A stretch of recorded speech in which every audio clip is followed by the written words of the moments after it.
Difficulty conceiving is a challenge for couples. One of the more confusing situations is halachic infertility, when there's no medical impediment to pregnancy, but conception is not taking place because one is getting to the mikveh after ovulation has already occurred. The goal of this video is to clarify a number of situations regarding this condition to make sure that those women who suspect they may be suffering from it are getting the best possible care. Let's start with diagnosis. It's very important not to make the diagnosis just by calculations.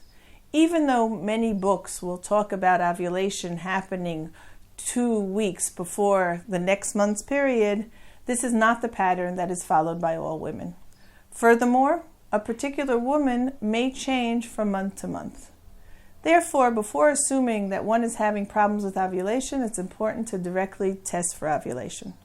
The simplest first step is to buy over-the-counter ovulation predictor tests and use them for 2 to 3 months.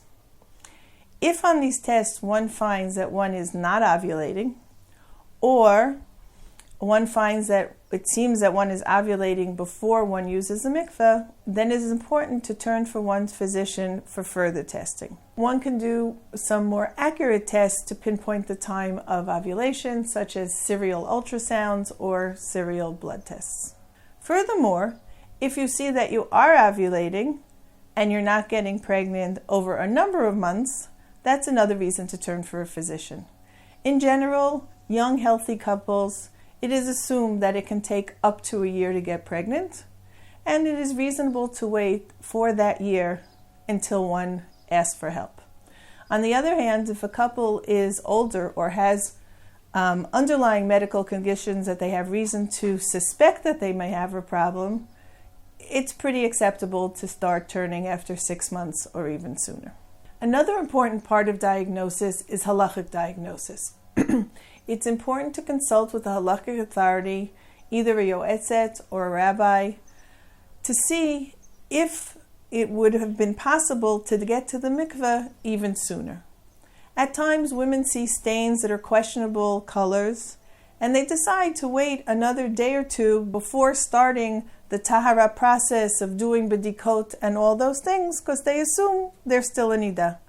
This can add an extra 2 to 3 days to the time that one is nidah, and it is this incorrect halachic practice that can be leading to the problem of the infertility. Only if the diagnosis has been correctly made, both medically and halachically, does one need to start to think about treatment for the condition.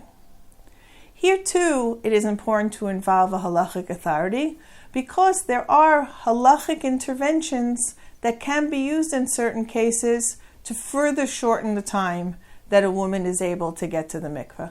And it is good to turn to these first. If those leniencies do not apply in this particular situation, then one should return to the physician to see what medical interventions can be done. There are a number of hormonal treatments, and there are a number of different ones. So if one particular form is not appropriate in a particular case, there are other options that one can try, and some of them are non-hormonal.